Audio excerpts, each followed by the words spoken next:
Hi there, everybody. Thank you so much for joining us this evening. I'll go ahead and get started right away. We're going to be talking about the pitch competition.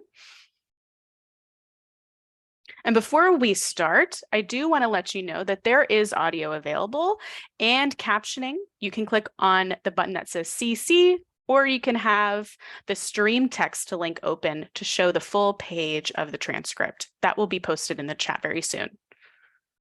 If you have any questions, want to raise your hand, feel free. We will be looking at the chat box and the Q&A section. If there's any questions that I plan to discuss throughout the webinar, I will answer those later in time.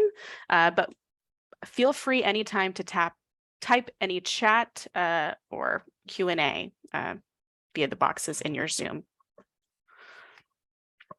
I am Chanel Beneo. I am the Director of Youth Programs at the NAD, and the pitch competition is one of the programs that we oversee. And this is under the NAD Youth Programs.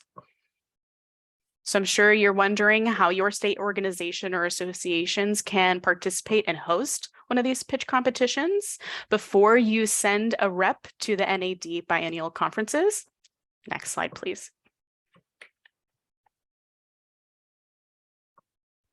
Alrighty. So before I dive into the details, I do want to talk a little bit about myself and tell you why I love the pitch competition so much. I am a former Miss Deaf America. I was a contestant and the winner, and this was back in 2012, so that was now 10 years ago. This experience was astonishing for me. I never knew about the NAD conference at that time in my life. I didn't know that there was a biennial conference at all. And when I went back in 2012, I think I was 21, 22. Maryland Association of the Deaf asked me if I wanted to participate in the Miss Deaf America competition. And they informed me of having a local competition, and I was intrigued. When I was growing up, I always loved the Miss America competitions on television, but I never knew that there was a Miss Deaf America competition that I could participate in myself. So when MDAD offered me the opportunity to participate in Miss Deaf America, I knew that I couldn't say no, or I would never let myself accept that decision. So I became a contestant and I went to the NAD biennial conference, and I really didn't know what to expect when I was there. I knew that there was a competition. I knew that there would be other folks from different states who I would be competing with. But when it was time to go to the conference, I was really blown away by this community. There were so many workshops, and there was a council of representative meetings every evenings. There was the College Bowl that I had never even heard of as well. I loved it so much. I think there were about 2,000 people there at the time, from all over the United States and of different walks of life, to be in the same environment with these bustling crowds going from workshop to workshop.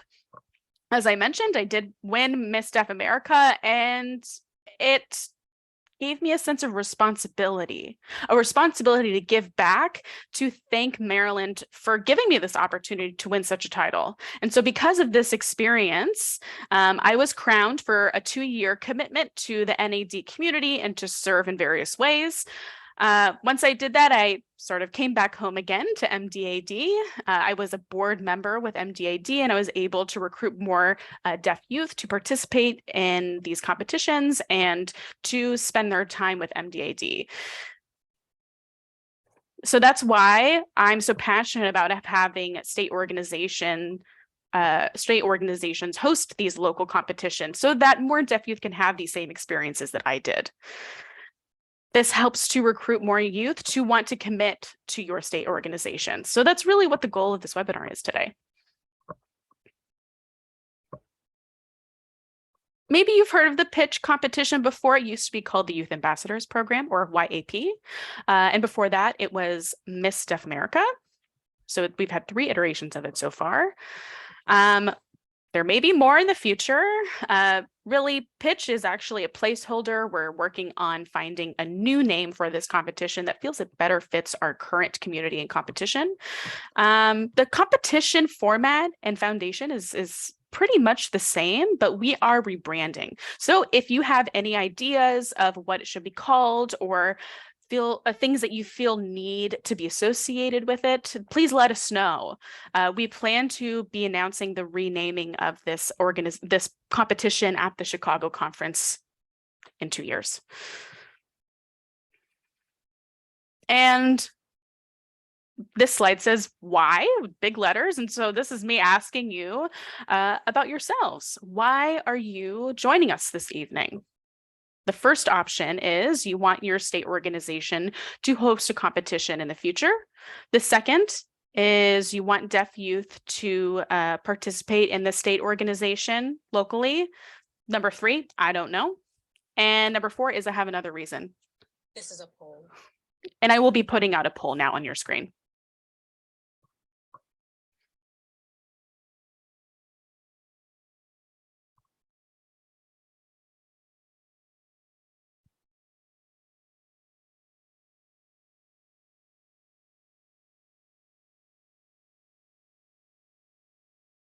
And now we're showing the results.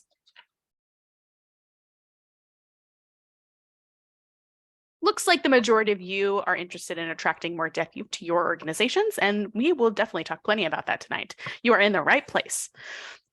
And for those of you who have other reasons for joining tonight, feel free to let us know via chat or the Q&A box. We're really looking forward to getting to know you all.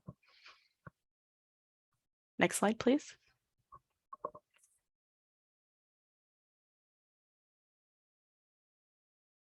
Now I'm going to give you my 30-second pitch on what the pitch competition is. No, I'm just kidding. But I'm going to give you a quick summary of what this competition is in a nutshell. It is a competition where deaf youth can come up with a new idea, or they want to make a new product, or they see an issue in the community and they want to solve the problem. So we would be investing money in their ideas. Folks must be of ages 18 to 30. They must be deaf or hard of hearing, deaf blind, deaf plus, late deafened, deaf and disabled. The formal pitch competition happens in 2024 in Chicago, Illinois. That will be where our next biennial NAD conference. So July 1st to July 6th, the most important dates. And then I will be showing the timeline before the conference happens as well.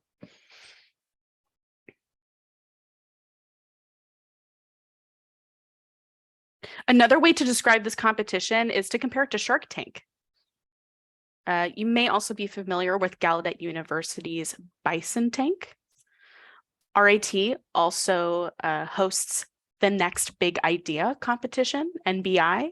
So those competitions, Shark Tank is a TV show, is a great way to help you visualize what this competition looks like.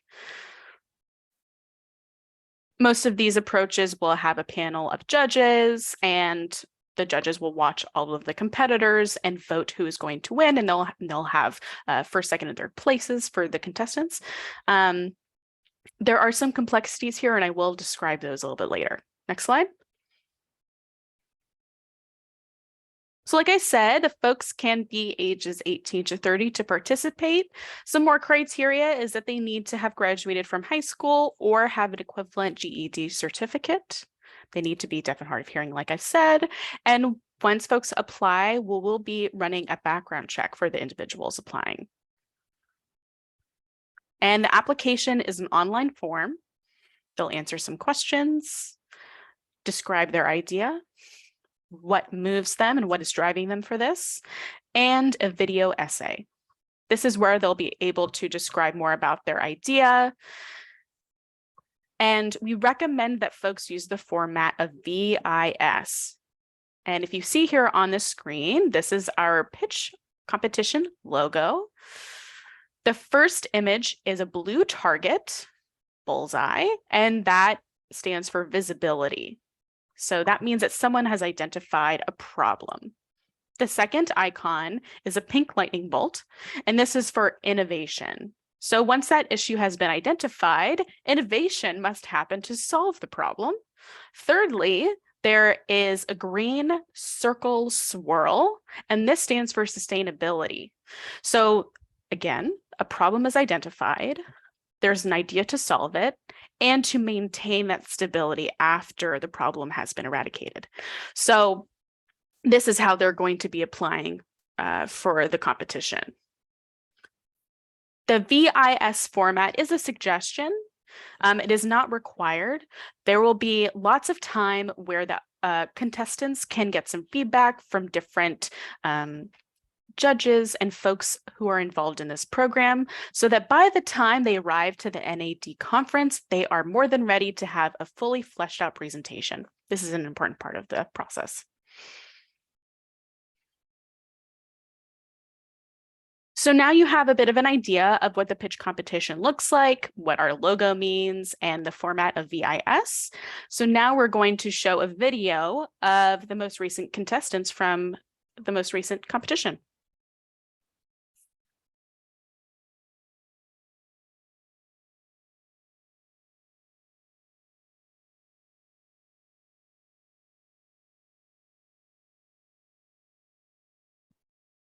Hi, everyone. I am Jessica Willoughby. I grew up in the Midwest, but now I live in Frederick, Maryland. So my idea for a business platform is to set up a website for deaf K through 12 students to go on those websites and to develop their written grammar in English, but all through American Sign Language. Hello there. My name is Nicholas Kelly. I am from Victor, New York, and my business idea is called Sign Speak. This is automatic ASL translation through an avatar to allow for more smooth communication for deaf people anytime, anywhere. Hello, everyone. I am DeMarco Pittman. I am from Atlanta, Georgia. DIBS, DIBS. It's about community, mentorship, and networking. Hi there. My name is Jacob Fau Martinez, and you can call me Jake for short. I'm coming from Denver, Colorado. And I've come with a platform called aslx.org. And our goal is to collect all of the vlogs that have come from the deaf community that provide education for our deaf youth, so that we have one easy database for all of these videos. Hi, everyone. I am Keith Banks. I am from Orlando, Florida. My platform is hashtag Strength Through Accessibility. This is for people all over America who have had experiences of not having accessibility, even through drive-through experiences at restaurants. Hello, my name is Samantha Moore. I'm from Tucson, Arizona, and my business is called Deaf Eco Shop. It is an online marketplace for deaf businesses.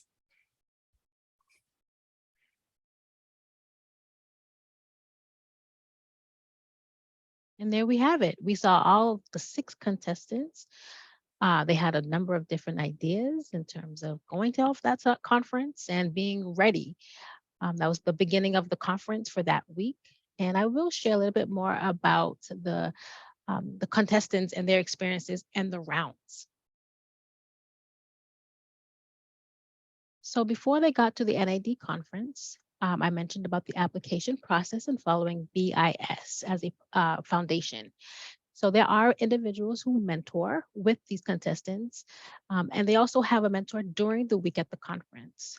So we also have a retreat right before the NID conference.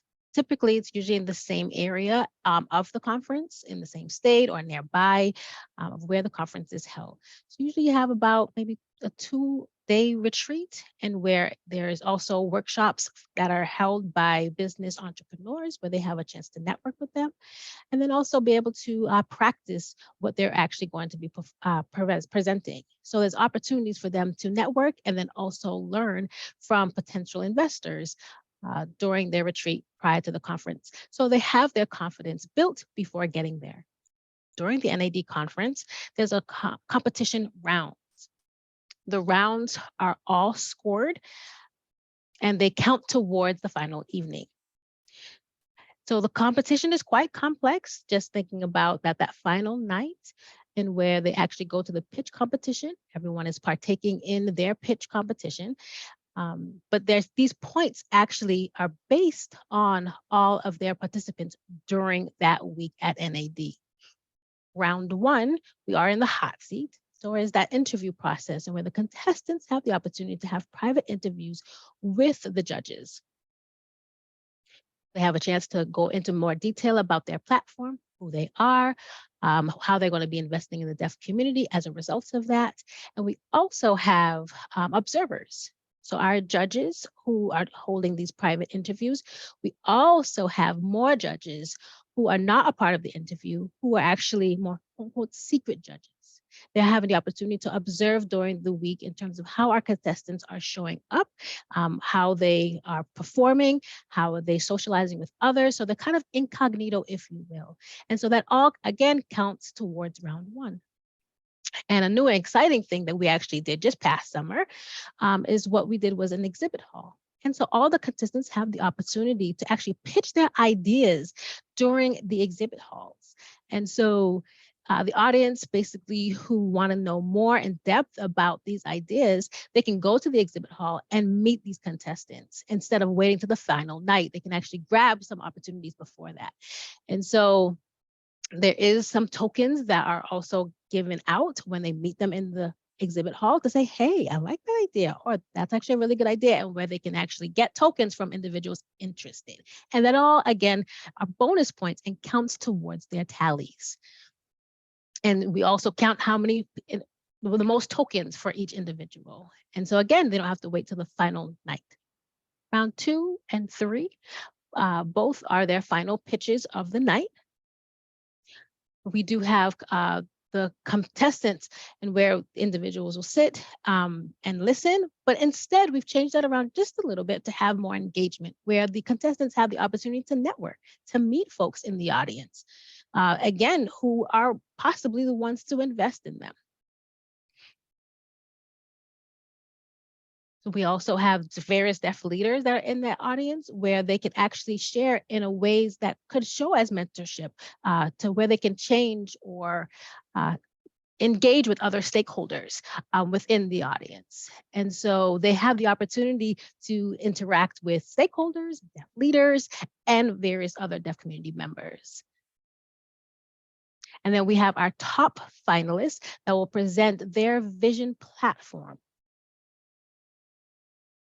Round 3 is a little bit unique in and of itself. It is we start with a funnel approach. So where we actually start with the full presentation, get their ideas within 5 minutes. Once that is over, we then move forward to round 3B, if you will. They have their 30-second pitch, and where the audience and everyone else is fully listening and engaging to that pitch. And they say, yes, that is what I like. This is what I want. And so the audience then goes ahead and votes before we announce the winner to the audience. So basically they have the opportunity to vote, and then that tallies again towards their final score. And then we announce who's been first, second, and third. I did want to take time to acknowledge that this past summer, we did host the pitch competition format, and all of the contestants did have the chance to give their presentation. And we do recognize that we did get some feedback, and we did have contestants who, not all of them really had the chance to be in the top 4. Not all of them had the opportunity to present. And so that format, in terms of the number of applicants and how many presented, we did revise that. So our packets are available online. And it's not something that is a one and done. If there are any revisions that need to be made in terms of the number of contestants, that will impact our format decisions. And so we do want to make sure that we will communicate that to the community if any changes do occur.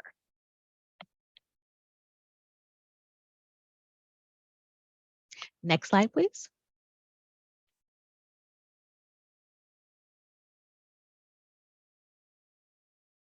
So here we have it. This is the competition rounds that happen at NAD, but what can you be doing now? Here we have it, competition timeline. So until fall of 2023, where the applications are available, I want to encourage each and every one of you throughout the year to host your own state association conferences. Use those moments to have your own local pitch competitions. And the reason why that's important is those who win your local state associations, whether that's a couple of folks or a slew of folks, you can send them as representatives to NAD. We do have a whole full year to plan for next year's biannual national conference. And so I want to encourage each and every one of you to host those competitions, host those conferences where we can attract more folks to be a part. Next fall, again, if you see the format is a little bit different, but we have the application in the fall. Again, we'll fill that out following the BIS approach. And then once we receive your application, we will take a look at that, review it if it meets all of the criteria, and your idea is a green light. We will inform you that you are welcome to continue with the pitch competition. You will then be provided mentors to give you some feedback regarding your PowerPoint and your final presentation. So you'll have that before you go to the retreat before the conference. The retreat, we have a lot of workshops and professional development that's opportunities that are available, network experiences to uptake your confidence there at the conference. Sometimes youth may not have had the experience to go to the NAD conference, but this is a great way to get your break in to the NAD conference. You never know who you could actually meet and who you would liaise with there at that conference. And so we do want to encourage you to have that opportunity, that the retreat is kind of like a quick pop-up, right before you get over to the NAD conference. And then there at the NAD conference 2024, you have rounds 1, 2, and 3. So this is the timeline from now until NAD 2024. Next slide, please.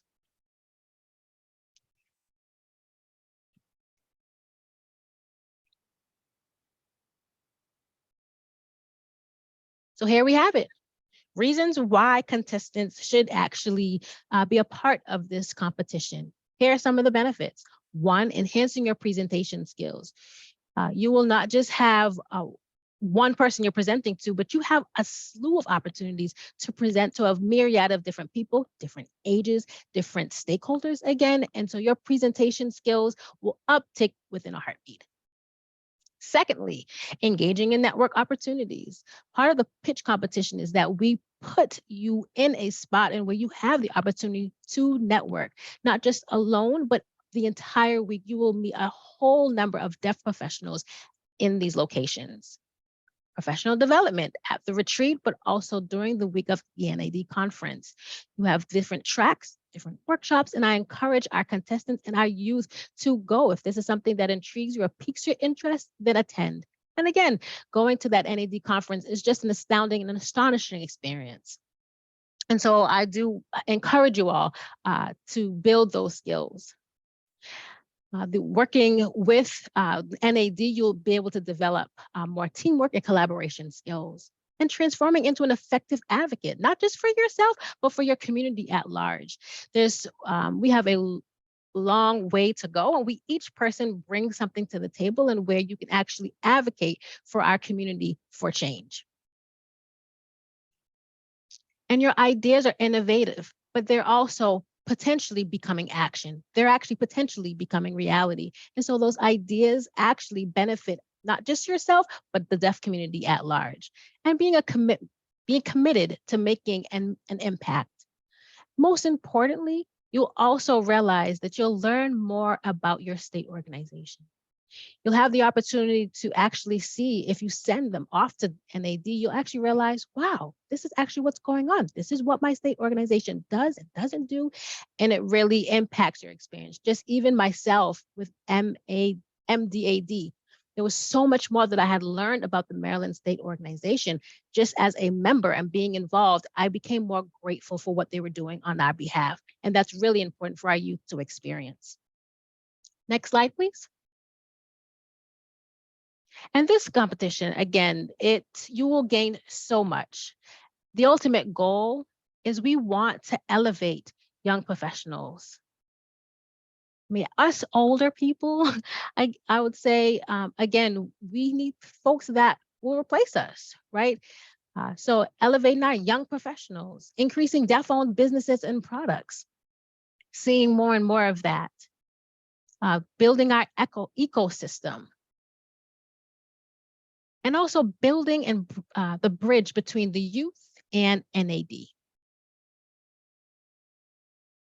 And again, another one of our ultimate goals is gaining understanding of what exactly is NAD and your state organization.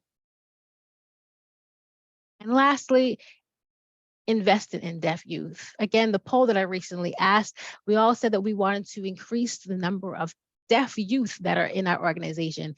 That is one way that we can actually attract more youth to our organization. Give them an opportunity to go over to NAD and to participate in this competition within their state organization that will then lead them to this national level. Again, this is a great way to invest in our youth.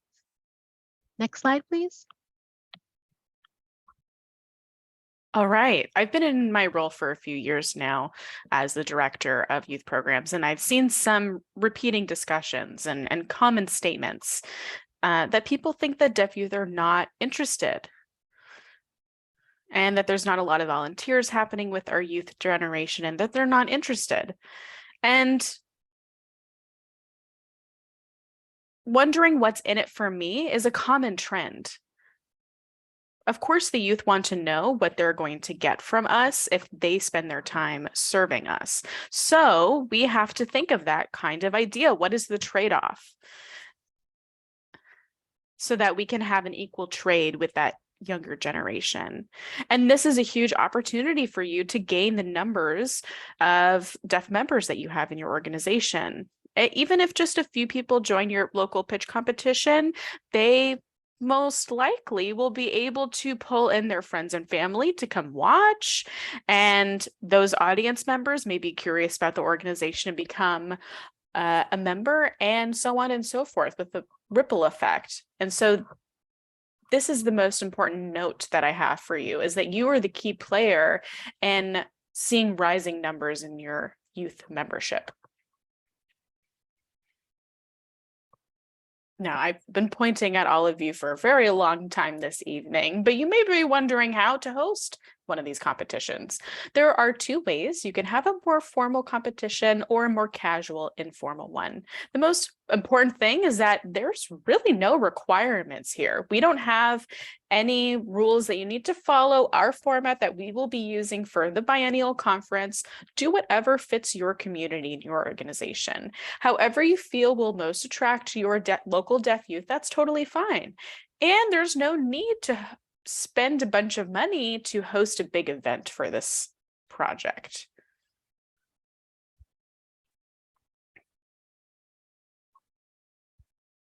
So you can follow our competition format if you so please. You can follow our 3 rounds. We're happy to give you our packet to guide you through the more formal process that we've created. If your local organizational conference plans to have an evening dedicated to the pitch competition or to a socializing event, this is a great opportunity to pull in more deaf youth. It could also just be a standalone event. It doesn't have to be associated with the conference.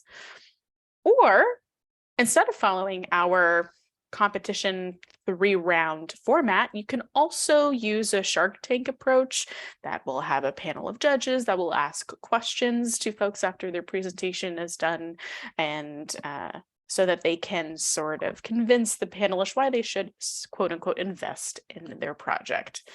And then at the end, there will be a vote on who wins, or you can do a first, second, third. You can send all of the top 3 to the NAD. There's really no limit on how many people you want to represent your association. You can send as many as you want.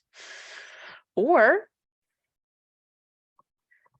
during your local conference, maybe you'll have an exhibit hall This will be a great opportunity for folks who are contestants to have their own booths or their own stand and talk to people about their ideas. And anybody who goes to your conference can get a token. And then at the end of the exhibit hall demo, there will be buckets for each contestant, and folks will put their tokens to vote.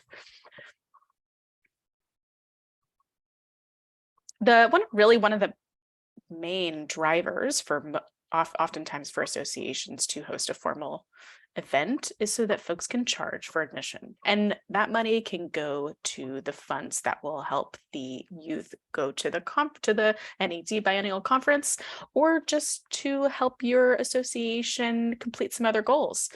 That money, can reflect a lot for your organization, of course.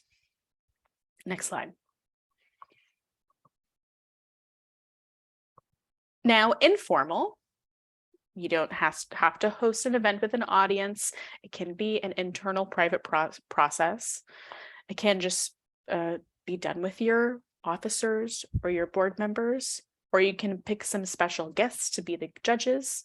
Maybe, for example, you're just going to ask for some video submissions about why they think their project is the best and why they should be chosen.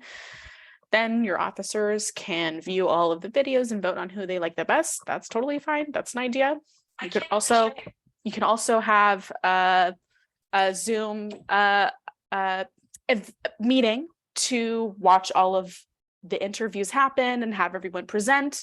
That is another idea to have it on Zoom. You can also host in person. Really, it's up to you.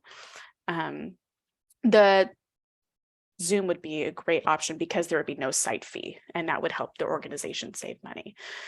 So really, the interview panel or the Zoom event is another way to do the Shark Tank idea, but online.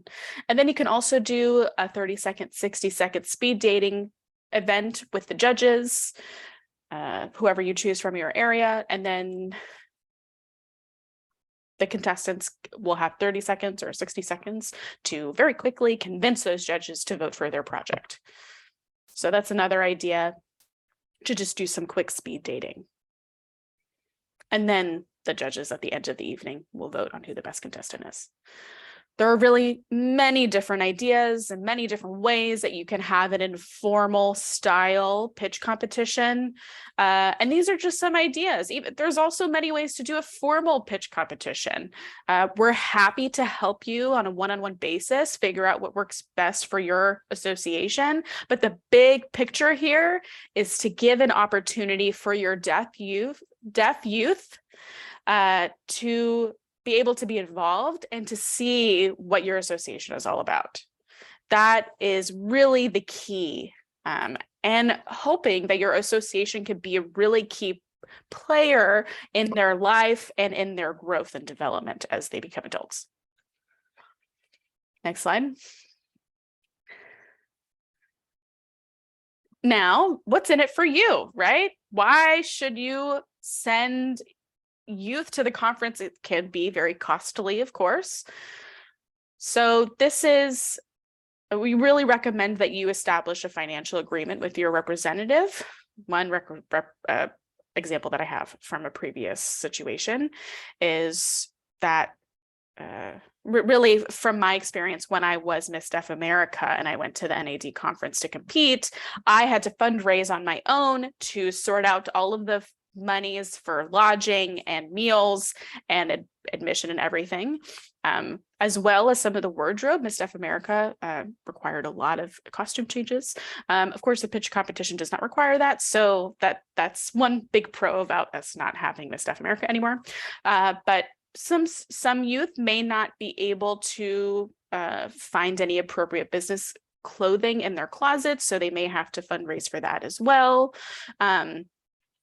Some agreements may be that they're going to pay back the funds if they lose. That they'll pay back their funds if they lose the competition. And if they win, that's a motivator for them to work a little bit harder to try to win and to not have to pay back the money to the association.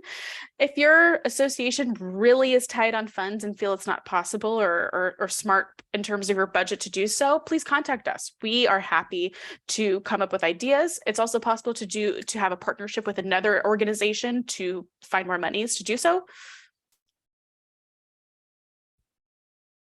We really encourage commitment and expectations from the contestants. If the contestants go to the conference and have a wonderful time and come back and don't find any motivation to pursue their project, we would, of course, not want to see this. We want to see their ideas come to fruition regardless of the result.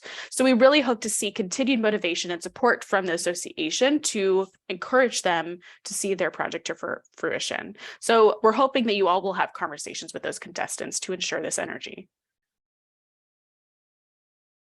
They are also representing your organization, your association. So they'll often be asked, which state organization are you from? And that's a huge benefit for you. You're going to get some promo and some visibility through that. Self-esteem for the deaf youth is going to be exponential. They're going to have so much newfound confidence. They're going to find some new to them values. And when they come back, they will have a new perspective, and I'm sure will be very thankful to your organization. This will be also a huge opportunity for professional growth.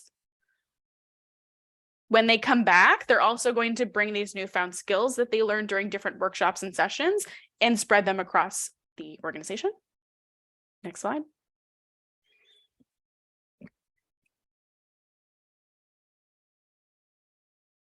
So like I said, there's going to be many examples of ripple effect here. When they come back to us, to our community, you may not see that money back immediately, but really the return on investment is community-based and not money-based here. So when they come back, I really encourage that the association make sure that they feel that they did a good job. And this was an important part of the association. Wanted, important. And this framework is called WIN, wanted, important, and needed. And so we want them to feel that win-win opportunity, that they are winners regardless of the result of the competition, and that the association is winning by having them as a member. So you'll get to know them a bit more throughout this process as well. And that's a great win-win. You're going to learn about their goals. You're going to learn about their interests. And you may even find interest on making sure that their vision is represented in the organization to attract them to become a board member. There's a famous quote, treat others the way that they want to be treated. It's really the same thing. We will give them this big opportunity and they will return the favor. I know that it can be thankless work to commit so much to recruiting deaf youth, and sometimes seeing that ROI can be tough. But the more that we commit, we will see those deaf youth coming back home to our organizations. That is really what I had to say tonight. I am looking forward to hearing any of your comments or questions. We still have about 20 minutes, so give me what you got. What are your questions?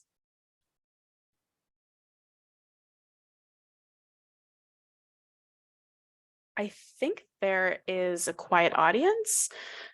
Please let me know if you have any questions or if any part of the presentation was unclear. You can type your question in the chat. You can also raise your hand. And when we see your hand raised, then we're going to be able to transfer you to a panelist so that you can turn your camera on and we can see you signing in ASL. Going once. Going twice. 3 times. All right. Thank you so much for joining us, and thank you for spending your precious Wednesday with us. We hope to see some local competitions happening in your association. And again, I'll say, please let me know if you have any questions or if you want to brainstorm some ideas for what fits your community best. And we can't wait to see who your representatives are in Chicago in 2 years. Thank you so much. Good night.